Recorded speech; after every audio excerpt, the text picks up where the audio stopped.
ಜವಾಬ್ದಾರಿಗಳು ಬರೋ ಕಾಲಘಟ್ಟ ಆಗಿದೆ, ಬರುವ ವಯಸ್ಸು, ಸಾಮಾಜಿಕ ಜವಾಬ್ದಾರಿಗಳು.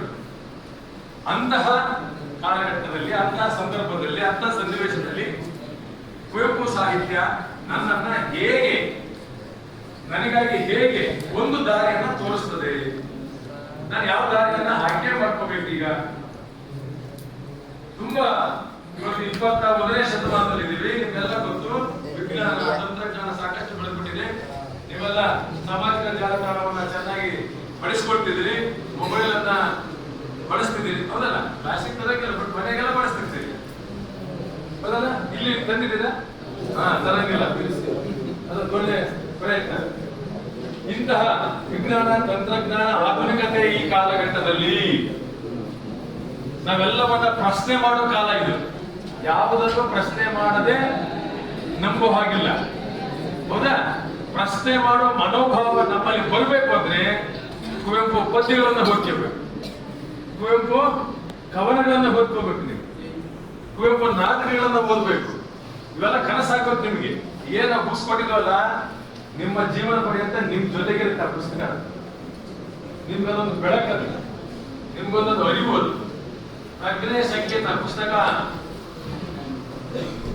ಕನ್ನಡ ಸಾಹಿತ್ಯ ಏನಿದೆಯಲ್ಲ, ಇವತ್ತು ಕನ್ನಡ ಸಾಹಿತ್ಯವನ್ನ ಗಟ್ಟಿ ಮಾಡಿರೋರು, ಶ್ರೀಮಂತ ಮಾಡಿರೋರು ಕುವೆಂಪುರವರು. ಅಂತಹ ಆಲೋಚನೆಗಳನ್ನ, ಚಿಂತನೆಗಳನ್ನ, ಆಶಯಗಳನ್ನ ಮಾಡ್ತೀನಿ. ಅವ್ರೇನು ಮಾಡ್ತಾರೆ, ನಾನು ಮಾಡ್ತೀನಿ. ನಮ್ಮ ಸ್ವಂತ ವಿವೇಚನೆಯನ್ನೇ ಕಳ್ಕೊಂಡು, ಹೌದಾ? ಸ್ವಂತ ಆಲೋಚನೆ ಇಲ್ಲ. ನಾವು ಇಷ್ಟೆಲ್ಲ ಓದಿದೀವಿ, ತಿಳ್ಕೊಂಡಿದೀವಿ, ಸ್ವಂತಕ್ಕಿರಲ್ಲ. ಸ್ವಂತ ಆಲೋಚನೆಗಳು ಹೋಗ್ಬೇಕಲ್ಲ ನಮ್ಗೆ. ಆ ಸ್ವಂತ ಆಲೋಚನೆಗಳನ್ನ, ಸ್ವಂತ ಆಲೋಚನೆ ಅಂದ್ರೆ ನಮ್ಮೊಳಗೆ ಒಂದು ಪ್ರಜ್ಞೆ ಇದೆ, ನಮ್ಮೊಳಗೆ ಒಂದು ತಿಳುವಳಿಕೆ ಇದೆ.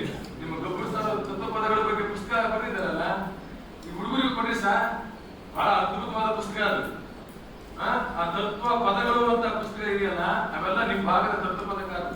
ಅವೆಲ್ಲ ಸಮಾನತೆಯನ್ನು ಸಾಧಿದವರು, ಸಹೋದರತ್ವ ಸಾಧಿದವರು, ನಾವೆಲ್ಲ ಒಂದೇ ಅಂತ ಹೇಳಿದವರು. ನಮಗೆ ಬೇಕಾದ್ರೆ ಬರೀ ದ್ವೇಷ ಕಾಡ್ತಿದೀವಿ, ಅಸೂಯೆ ಕಾಡ್ತಿದೀವಿ.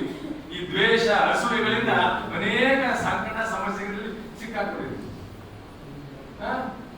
ನೀವೀಗ ಕಲಿತಿದ್ದೀರಲ್ಲ, ಖಂಡಿತವಾಗಲೂ ಬಹುದೊಡ್ಡ ತಿರುವನ್ನ ನಿಮಗೆ ಕೊಡ್ತದೆ. ಕುವೆಂಪುರವರ ಸಂದೇಶಗಳೇನಿದಾವೆ, ಕುವೆಂಪುರವರ ಸಾಹಿತ್ಯ ಏನಿದೆ, ಇದು ಇಂತಹ ಯುವ ಮನಸ್ಸುಗಳಿಗೆ ಬೇಕು ಅಂತ ಹೇಳಿ ನಮ್ಮ ಕುವೆಂಪು ಭಾಷಾ ಭಾರತೀಯ ಪ್ರಾಧಿಕಾರ ಇವತ್ತು ನಾಡಿನಾದ್ಯಂತ ಇಂತಹ ಕಮ್ಮಟವನ್ನು ನಾವು ಹಮ್ಮಿಕೊಂಡಿದ್ದೀವಿ. ಇಡೀ ರಾಜ್ಯದ ಅನೇಕ ಜಿಲ್ಲೆಗಳಲ್ಲಿ ಈಗಾಗಲೇ ಮಾಡಿದ್ದೀವಿ ನಾವು ಇಂತಹ ಕಾರ್ಯಕ್ರಮಗಳು. ಕಮ್ಮಟಕ್ಕೆ ಇಡೀ ನಿಮಗೆ ಪುಸ್ತಕ ಏನು ಕೊಟ್ಟಿದ್ದೀವಲ್ಲ, ಅದನ್ನ ಕುರಿತು ನೀವೇನು ಮಾತಾಡ್ತೀರಿ ಮತ್ತು ಅದನ್ನು ಹೇಗೆ ಗ್ರಹಿಸ್ಕೋಬೇಕು ಅನ್ನೋದಕ್ಕೆ ಇಬ್ಬರು ಸ್ನೇಹಿತರಿದ್ದಾರೆ, ನಿಮ್ಮ ಜೊತೆ ಸಂವಾದ ಮಾಡ್ತಾರೆ, ಚರ್ಚೆ ಮಾಡ್ತಾರೆ. ಇಲ್ಲಿ ಭಾಷಣ ಇರೋದಿಲ್ಲ. ಇಡೀ ಕುವೆಂಪು ನಿಮ್ಮ ಪಠ್ಯವನ್ನು ಕೊಟ್ಟಿದ್ದೀವಿ, ಆ ಪಠ್ಯದ ಬಗ್ಗೆ ಸಂವಾದಗಳು ನಡೀತಾ ಇರ್ತವೆ.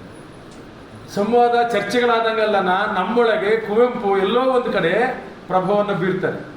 ಯಾಕೆ ಬೇಕು ಕುವೆಂಪು ಅಂತ ನಿಮ್ಗೊಂದು ಪ್ರಶ್ನೆ ಹಾಕೊಂಡಾಗ ಈ ಕಮ್ಮಟ ಸಕ್ಸಸ್ ಆಗುತ್ತೆ.